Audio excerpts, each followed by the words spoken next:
Welcome to the course Business Analytics and Text Mining Modeling using Python. So, let us do a recap of what we discussed in the previous lecture. So, we started our discussion on text mining problems, different types of text mining problems.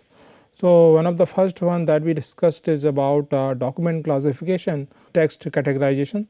So, we discussed different aspect like what is the relevant business problem, what is the analytics component. So, that aspect we discussed. We took the help of this example given in this figure that given a new document and it is to be classified among one of these three categories: home, finance and office. So, how we can have a group of binary classifiers and it could be done. Then we talked about the next problem type, that is information retrieval, where we talked about the business context being the document matcher, and then we talked about the analytics component also. We took the help of this particular figure to explain this particular type of problems. So, again input document text mining, and this is then we have a document matcher here, and then it is going to match this input document on text mining with the document collection, and the matched documents are going to be presented. So, this is the next problem type that we discussed. Then we talked about clustering and organizing documents. So, the business context was unknown document structure, and we also discussed the relevant analytics component, and we took the help of this figure where we are talking about this a document selection of this kind. You can see different groups here, and document organizer. It will help us create different groups, group 1 to group 2, group 3, group 4, group 5. So, this is a different type of problem that we discussed. Then we came to the next text mining problem type, that is information extraction, where business problem being the populating database from unstructured data. We talked about the analytics component as well. So, this was the figure that we used to explain this example. Here, as we can see in the input document, we have certain information like 25 crore rupees and 45 lakhs being presented in different format, and how this information can be extracted and put into a document like this. This is spreadsheet, and in the relevant columns in this fashion. So, we talked about these different types of text mining problem that we can deal with. Then the next part is about the prediction and evaluation aspect of text mining. So, we discussed that in this text mining modeling also the process is quite similar to data mining modeling, something which we have discussed in our previous courses. So, that process remains same. Again here also we discussed that we use prior cases, and that form that are going to be part of our training partition. So, we use prior cases to build our model, and then once this model is built, then we use this built model to predict the unseen cases, which are going to be part of our test partition. So, that is brief text mining modeling process, very similar to what we do in data mining modeling process. Now, we talked about few other aspects of prediction and evaluation as well, that it is the test partition, the performance of the model on test partition that is important. So, evaluation is always going to be on that partition, the unseen observations. So, that part also we explained. We talked about that most of the text mining scenarios, this is the process that is going to work quite well. However, there can be some special scenarios. So, that we will be discussing as we go along in this course. One example to discuss this these prediction and evaluation aspect, we talked about topic assignment and assigning. So, one example of this topic assignment could be assigning topics to news stories such as financial sports stories. So, as we understand there are so many news websites nowadays, and you can see different tabs in those news websites. So, different news stories are categorized into different tabs. As we have learned from our previous discussion, that one news story can go into more than one category also. So, how these topics how these news stories are going to be assigned to different topics, like one news story being financial story or sport story, that could be one example. So, in this example, as you can see, the typical text mining modeling process that we discussed might not work so well, because news stories might change over time. So, the same point is mentioned here, that news stories might change over time, and when we talk about test partition, which is going to be used to test the built model, and it might so happen that by the test partition might be having news stories which are maybe from a later time period, and therefore, the built model might not work so well on that period. So, it is very important for us that whatever model we have built using the training partition observations, the test partitions should also have similar kind of stories. So, the same point is mentioned here, that news stories for test partition should be selected taking into account the sensitivity towards dates of publication, because 2 years down the line, if we try our model built model on news stories 2 years down the line, maybe the way the articles are published, the stories are categorized, that might change slightly.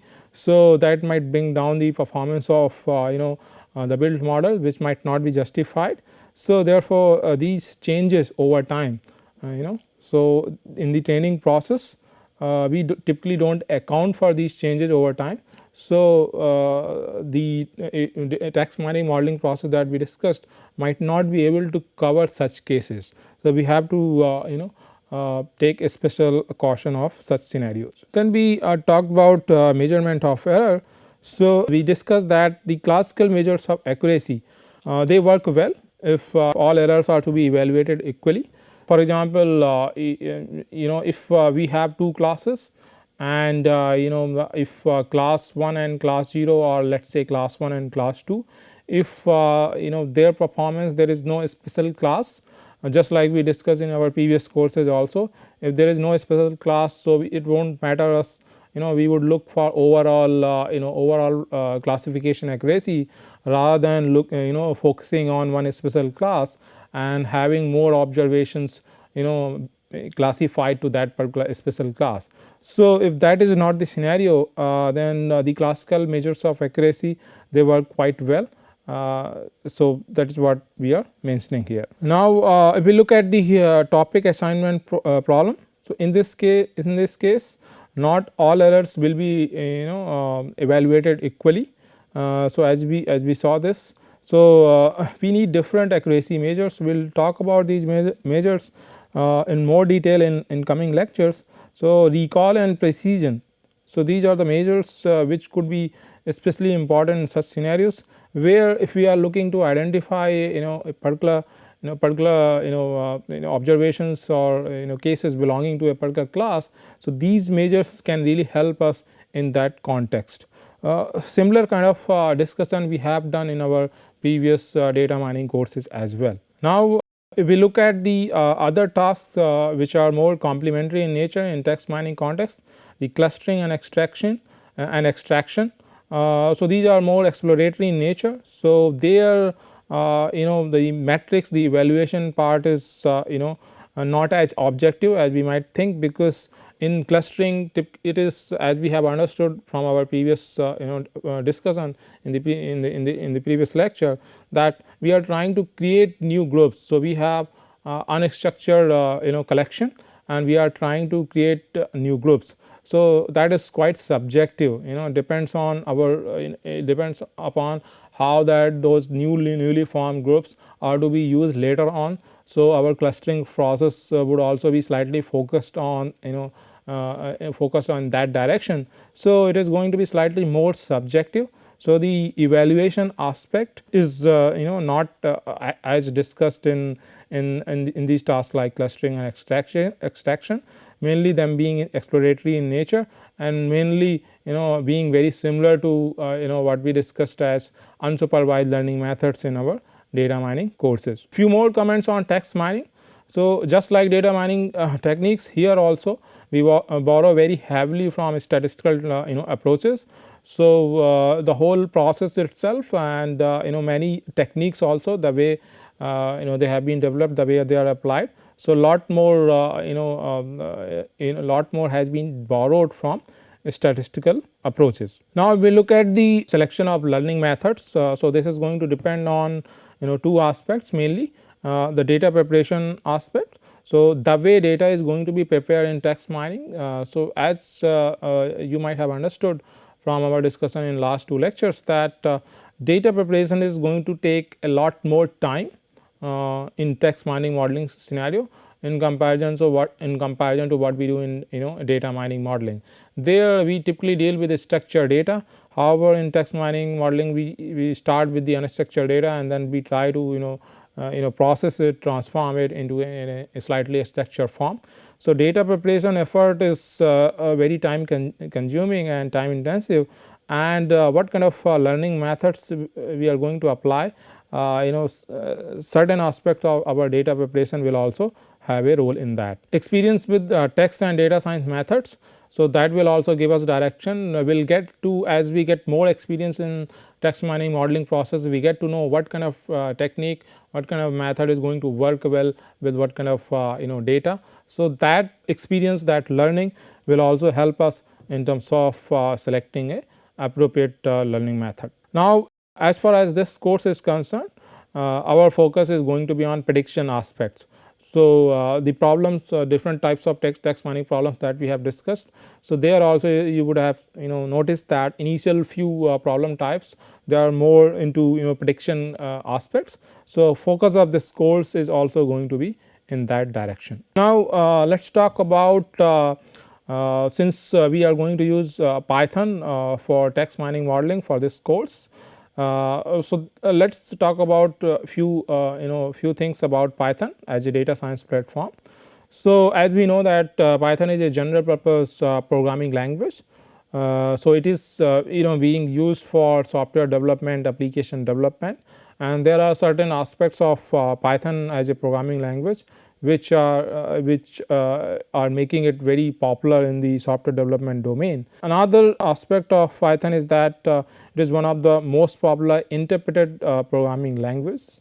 So, there are typically two types of programming language, two categories of programming language. One is compiled programming language and the another one is interpreted programming language. So, in compiled programming language, what happens is, once we write our lines of codes, once we complete our coding aspect, coding part, then that code is actually compiled, so that compile into machine level instructions, so that when the when it comes to execution, less time is taken in executing that code. So, any code, once it is developed, it is compiled and then it is executed. So, time taken in compiled code, time taken to execute the compiled code is typically less. So, those kind of compiled programming language, they have their own set of advantages because of the process that is followed over there. So, they are more into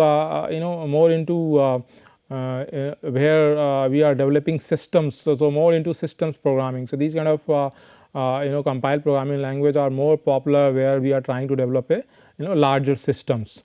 While there is another category, interpreted programming languages, there the code, whatever code that we write is not compiled, rather it is that process of converting the code into machine level instructions is done at the runtime itself. So, as you would understand, because converting the code into machine level instruction, that being done the runtime. So, runtime takes the runtimes time is a bit longer in comparison to compiled programming language. So, this is one of the in a sense disadvantage with interpreted programming language, that time taken, runtime is more. However, because of many things this translation to machine level instruction being done in the runtime, many things can be done dynamically. So, whenever we are going to change certain part of our code which is written in an interpreted programming language, not much have to be done while we are running it because the process is still remains same. However, when we compare this aspect with the compiled programming language, there we have to recompile. So, whatever code, if we change certain part of code, that has to be, and we had already compiled the previous version, now we will have to recompile and only then it is going to be executed. However, in this case, that flexibility is there. So, you would see that Python and other such interpreted language, they are more useful in the application development application development domain. So, while the other compiled programming language, they are more into the systems development, these interpreted programming language are more into application development. So, different types of programming language, they have developed their own utility in that sense. Now, if we talk about Python, another important aspect about Python is that it is currently among the fastest growing programming language in the world. The main reason being is that not just it is a general purpose programming language. So, it can be easily easily integrated into a production setup. So, you can write your codes and easily you can do your production setup and deploy the software, the developed program. So, that advantage is with the Python. However, it has another few features associated with it. For example, ease of learning. So, Python is something which is a learning curve, that learning period is smaller. So, because of that, many people can easily pick up Python. And it is increasingly being used by data science and artificial intelligence community. So, in this domain the usage of Python is increasing, which has led to large and active developer community. So, software community which they are on a regular basis, they are building new libraries, new functionalities, new features which could be used by data science and artificial intelligence community, and overall general application development also. So, because of this growing community, because of this growing development in the Python platform as such, this is becoming one of the fastest growing programming language in the world as of now. Few other aspects about Python as a data science platform. So, this is a suitable language not only for doing research and prototyping, but testing new ideas also. So, because ease of learning, you can easily write your code and execute. And so, the research and prototyping and the way different libraries have been developed for Python, it becomes slightly easier for scientists to do their research work, do their prototyping, and in a efficient manner test out their ideas. So, because of this ease of doing, this has this particular platform Python is a suitable language for data science platform as well. Also useful, as I discussed, also useful for building the production systems, because it is as good as any general purpose programming language. So, in that sense, easily it can be integrated into a production systems, and this kind of these are few advantages which are giving Python as an edge over SAS and R, where once we do something, once we develop something in SAS and R, that has to be ported into another language, into another platform, so that it could be used for larger production system. However, if we develop something in the Python platform, that can be directly integrated with the production systems. So, that is one advantage that Python is having over SAS and R, and that is leading to its increased popularity. So, that is why another point about Python is that sooner it might overtake R to become most preferred platform for data science. So, many of the libraries, many of the contributions that have gone through in the large community of R, they are being ported to Python platform as well. So, what is available there is also being ported into Python platform, and Python has its own advantages which can make it the most preferred platform for data science. Now, as far as this course is concerned, we would be using Jupyter Notebook. We will be talking about what this Jupyter Notebook is about. So, we will be using Jupyter Notebook for our Python programming, whatever programming is required in this course. This is the platform that we will be using, and a few points about Jupyter Notebook. This is an open source web platform. The main idea behind this is to be able to create and share documents that might contain live code, equations, visualizations, and narrative text also.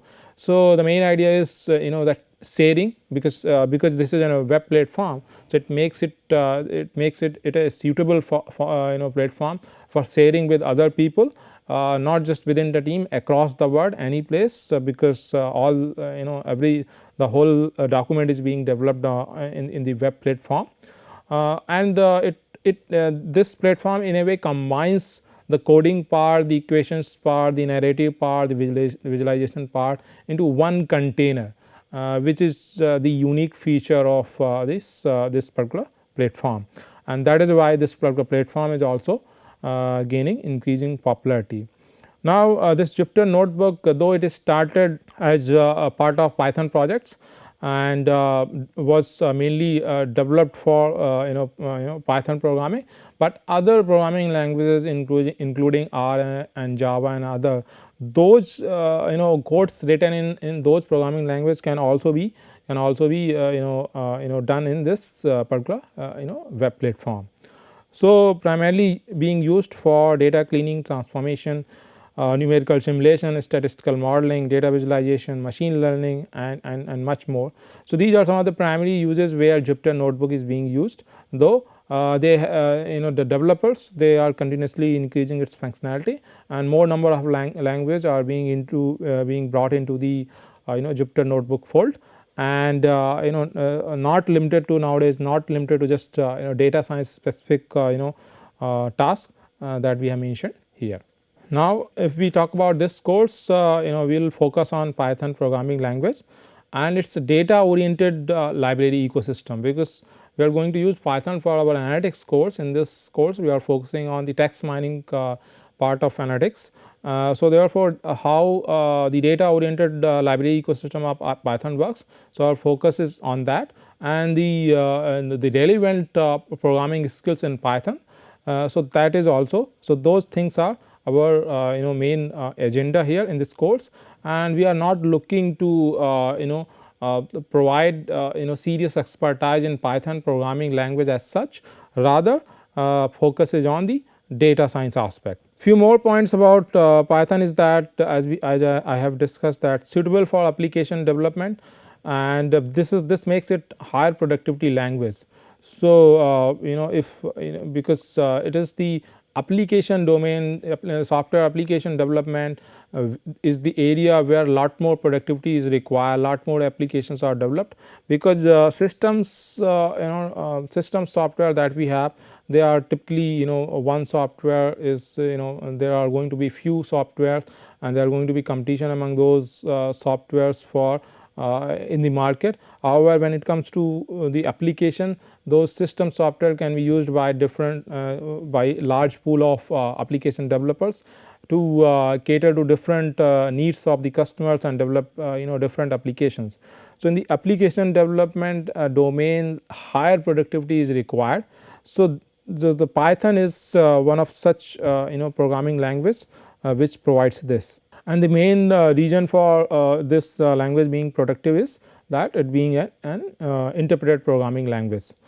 So, disadvantage that run substantially slower in comparison to compiled language like Java or C++. Now, another disadvantage of Python is that it's not suitable for highly concurrent multi-threaded applications, particularly application with many CPU bound threads. So, if we have parallel multi-threaded kind of code, so Python is not suitable for those kind of scenarios, and main reason being that it has something called global interpreter lock mechanism. So, this mechanism in a sense prevents the Python interpreter from executing more than one Python instruction at a time. So, it is one instruction being executed at a time, and in some scenarios this serial execution is preferred over parallel execution. So, in those scenarios Python is definitely having the higher advantage, but if we are looking for parallelizing our code or parallel execution of the code, we have parallel code where we are looking to exploit the many CPU bound threads. So, in that scenario it might not be that suitable. However, some developments are being made to make it work in even in those scenarios as well, but primarily it is not suitable. Now, if we talk about the Python data ecosystem, so we have important some important library packages that we will have to familiarize ourselves during this course, and we would be using them a lot. So, some of these packages are NumPy, which is NumPy, Pandas and Matplotlib. So, we will be talking about these packages in a bit more detail. So, let us start with NumPy. So, this is short for numerical Python. So, this is mainly for numerical computing in Python. So, most of the numerical computing calculation that are required, that is part in any programming language, that is provided by this particular library, and it is apart from other things, but our focus based on our focus based on this course we have mentioned few things here. So, apart from other things, it contains arrays for storing data. So, that is going to be the primary data structure that we would be using in the context of this course, and functions for manipulating this data. Then next library is Pandas. So, this is the name of Pandas is derived from panel data. So, you can see pan and da.